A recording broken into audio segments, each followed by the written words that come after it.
How does Viber survive in the world of WhatsApp and Facebook Messenger and WeChat? How many users does Viber have? So Viber has more than 800 million users around the world. This makes Pretty us, huge. Yeah, that's quite a lot. This makes us one of the top 10 most popular apps ever to have been downloaded, and we are among the leading messengers globally. So when you look at the companies which are not related to Facebook or to Google, actually we are in the number 2 or number 3. In what countries is Viber dominant?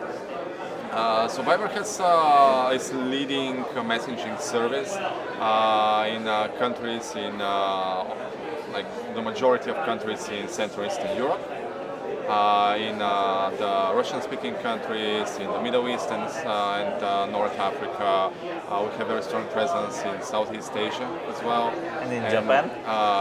So our parent company is the biggest internet giant in Japan as well. So it's some sort of Amazon of Japan. It's the Amazon of Japan, yeah. It's the biggest retailer, the biggest travel agent, the biggest digital bank and MVNO in Japan. Do you have any data on Romania? How many users have in Romania? Does Viber have?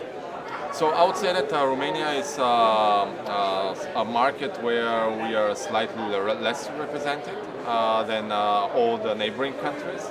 However, we see that I confess I have the app, but I don't use it so much. Okay. I'm glad that you have it. So actually, when it comes to Romania, we have a strong presence of, I would say, several million active users. And we see that it is in particular pockets and target groups which are very loyal to the service and very engaged with it. Is it fully encrypted end-to-end? Yeah, so basically Viber is a service which was built with the quality and the privacy in mind. We added end-to-end encryption last year, and actually Viber is used by banking and financial institutions around the world and the region.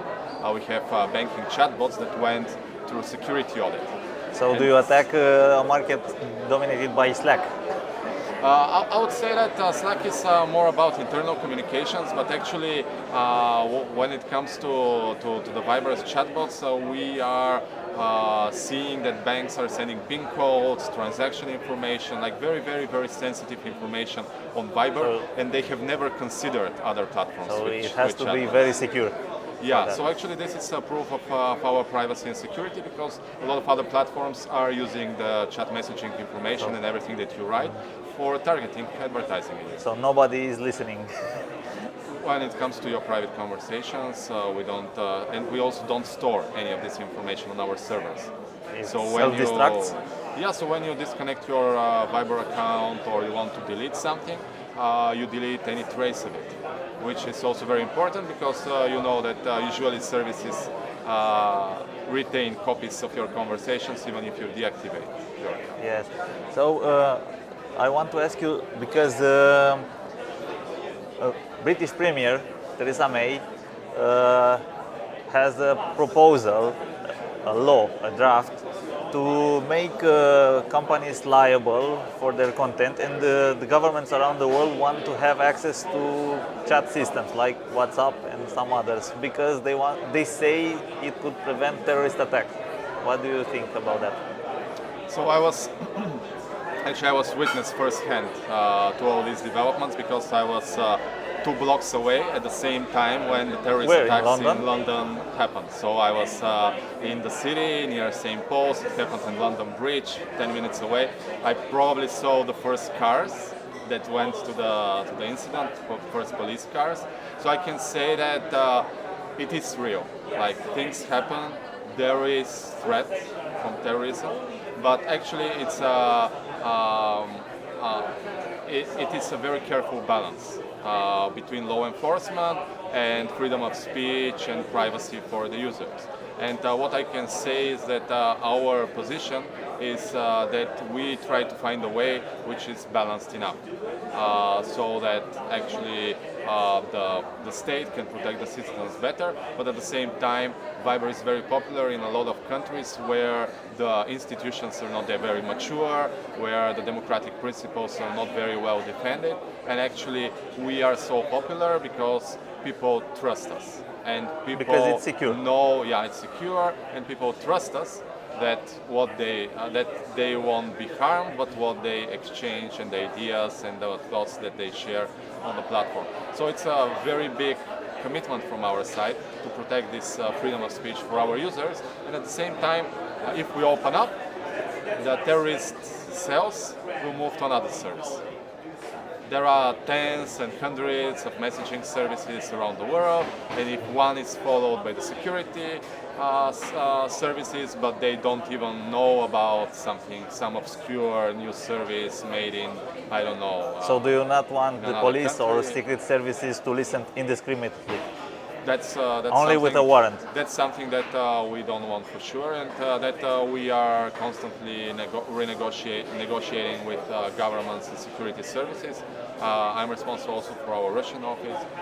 There are also quite a lot of developments recently, and we are really trying to strike such kind of a balance where there is a very clear line.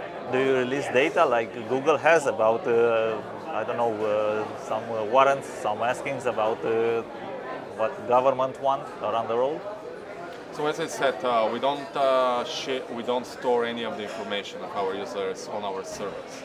So actually what this means is that when we have a warrant, we can share only records about exchange messages, like only when and metadata number, only like the list of but nothing concrete, nothing No, the particular. content is stored only on our users' devices, and it's protected by the encryption on the devices. How do you see the ever-changing landscape in the social media apps? And I'm calling social media app WeChat, which in itself has become like a platform, like a Facebook platform, but with all other stuff, but is an app, a chat app. Is this the future? So I have a presentation later today at the conference, which actually talks exactly about that. So most of the smartphone users spend 80% of their time or more only in 3 apps. One of these apps is almost always a chat app, and it holds the majority of their time on the smartphone.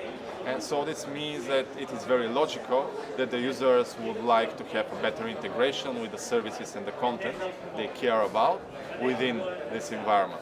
So we are really moving into the direction of chat app as a platform, and actually Viber started as probably the first application that made quality free calls possible, but we have evolved a lot since then. We have lists of features, of different kinds of features and possibilities, and they are growing by the day. So you can order your taxi from Viber, you can order pizza. Food, you can order pizza. You can transfer money. You can check your mobile phone bill. You can do all of this with Viber. You can do all of this through Viber and through different channels. It's a hidden secret of Viber, because people only think only WeChat does that. Well, it's as I said, like really WeChat was a trendsetter, also partly because the environment in China is very, very different to what we have in other parts of the world. China is so big. It is big, and also it's a fact that when it comes to China, you don't have global players, you don't have legacy services. Actually, you had suddenly 1 billion people that from no infrastructure, even not a lot of roads and then any other connectivity, suddenly had smartphones and internet and digital economy going on. So actually this kind of vacuum was filled by the service, but actually it created quite a lot of innovation and very good models that not all of them can be transferred straight away and in this form to Europe, or anywhere in the world, but they can be adapted. So what we are trying to do is really to understand better the customers in different parts of the world, and to get the bits and pieces that have worked and that can be adapted in the easiest way, and offer them to the consumers. China's companies are buying right now very much. I don't know, myriad of companies in Western Europe or in America and in Canada. Is Viber going to buy some company or Rakuten? Of course, I cannot speak on behalf of our parent company, but what I can say is that when we look at the history of Rakuten, it is one of the most innovative companies in Japan. It was consistently nominated by Fortune among the top 20 most innovative companies in the world. Rakuten has investment in numerous startups from the Silicon Valley, France, Spain, Israel, or in the case of Viber. And this is the way that you can grow a very ambitious business, and you can really pursue the global expansion that Rakuten is after.